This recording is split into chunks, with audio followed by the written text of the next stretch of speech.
Bom, isso feito, vamos para a próxima, né?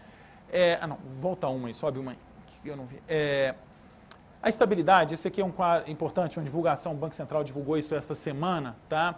O Banco Central transferiu ao Tesouro Nacional, esta semana, 185 bilhões, tá? Como resultado alcançado do segundo semestre. Ou seja, a atuação do Banco Central no segundo semestre permitiu a gente transferir quase 200 bilhões ao Tesouro, só do segundo semestre. Isso foi reforçar o caixa do Tesouro, tá? Reforçou a política fiscal, tá? Então, os recursos repassados dão ao Tesouro maior tranquilidade na política de gestão da dívida pública na conjuntura atual de turbulência. Essa é mais uma demonstração isso está na página do Banco Central, tá? Com todas essas palavras, isso é mais uma demonstração do acerto da política de acumulação das reservas internacionais. Esse resultado, tá? Ele foi propiciado pelas operações de swap cambial e pelos resultados das reservas internacionais. Bom, agora eu vou falar rapidamente para vocês, tá? Dar uma pincelada nessa crise financeira internacional, tá? E como que os bancos têm atuado. Antes de eu começar a falar de crise financeira internacional, eu vou trazer uma frase, para mim ela é ótima, da época do Proer, tá? Que você vê sempre no jornal, os bancos estão dando, o governo está dando dinheiro para os bancos, tá salvando o banco. Gente, uma frase para mim que ela é excelente, essa do Malan.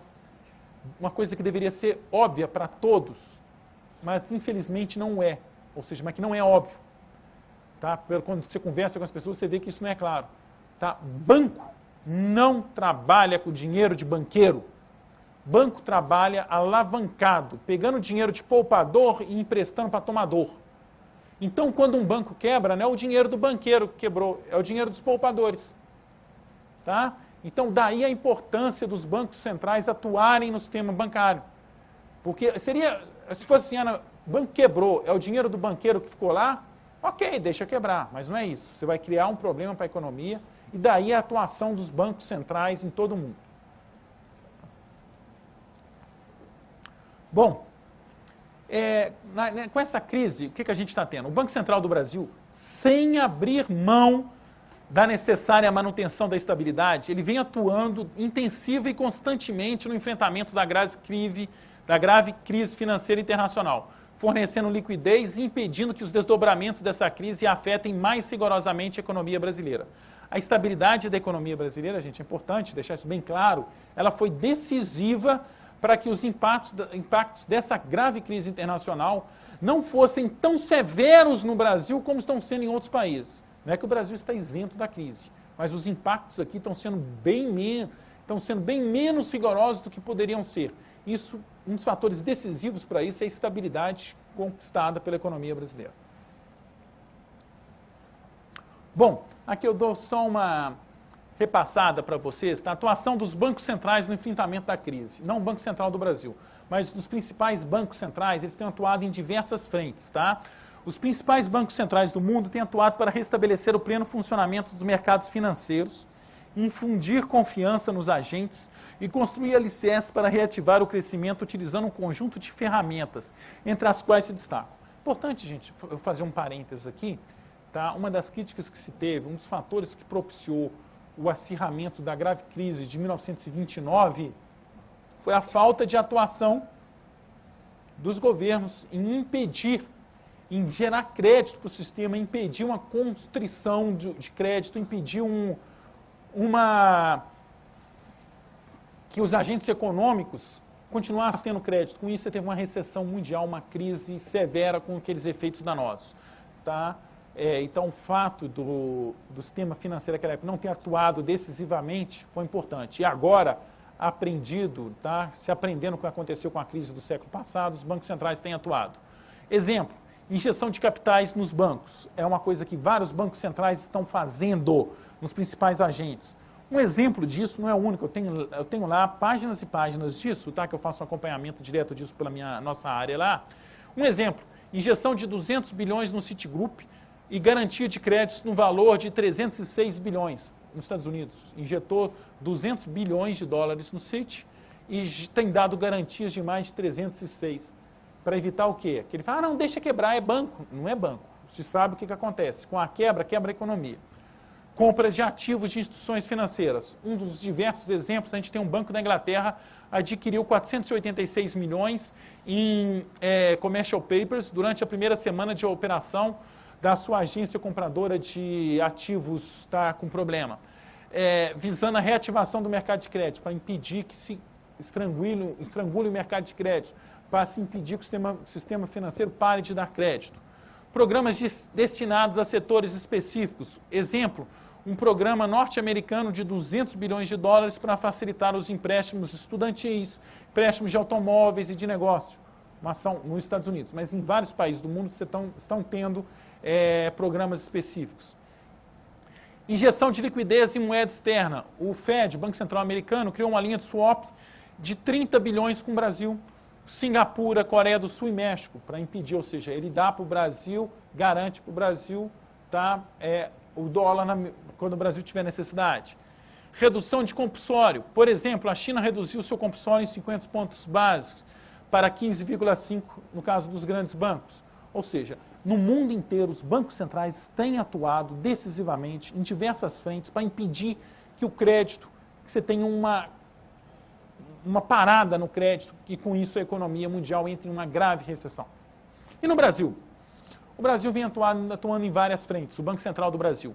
Por exemplo, aumento de liquidez em moeda estrangeira, empréstimos em moedas estrangeiras garantidos por títulos, por meio de leilão. O Banco Central do Brasil pode determinar que os recursos sejam direcionados a operações específicas, como comércio exterior, empresas brasileiras com obrigação. Um swap cambial com as instituições financeiras nacionais.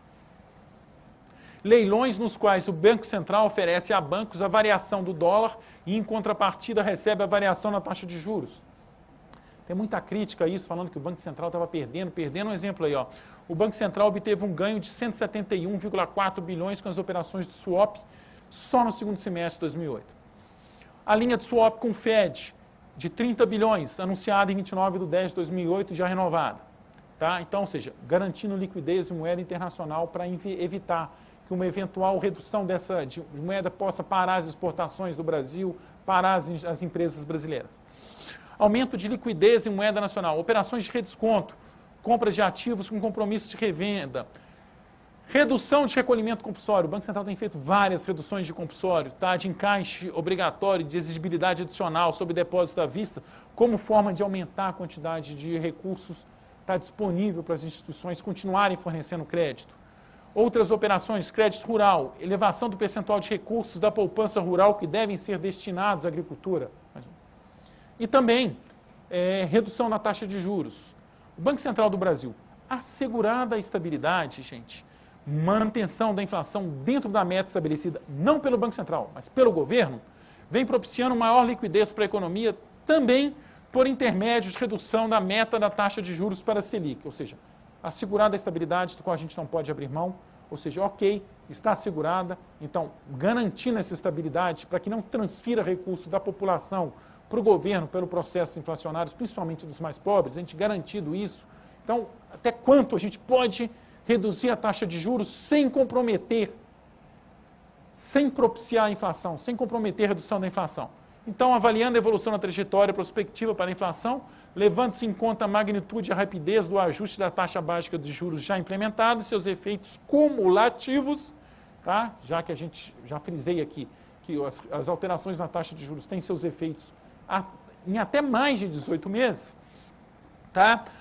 Após uma redução de 100 pontos básicos na reunião de janeiro, tá? De 13,75 para 12,75, o Banco Central do Brasil fez outra redução ainda mais forte, de 150 pontos básicos na reunião do Copom de quarta-feira, de 12,75 para 11,25%. O Banco Central não pode ser irresponsável, ou seja, tem que garantir a estabilidade, garantir o controle da inflação. Feito isso, a gente pode sim atuar reduzindo a taxa de juros. Gente, a estabilidade de preços é uma conquista da sociedade brasileira e dela a gente não pode abrir mão. A gente é Banco Central. Esse é o objetivo dos principais bancos centrais do mundo. A gente pode prover liquidez, a gente pode melhorar, reduzir a taxa de juros, melhorar o crédito na economia, mas sempre preocupado em assegurar a estabilidade da economia, proteger a sociedade contra a inflação que tira dinheiro principalmente dos mais pobres. Gente, era isso por enquanto. Aí estou disponível para responder algumas perguntas que tiverem, tá? E para a gente trocar algumas opiniões sobre função de Banco Central. Meu objetivo aqui, gente, foi mostrar para vocês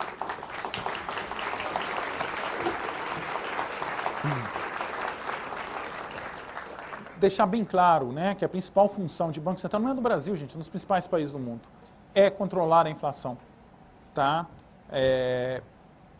E assegurado isso, sim, os bancos centrais podem atuar facilitando o crédito, tá? Mas sem abrir mão dessa sua função principal. Esse é o objetivo de um banco central.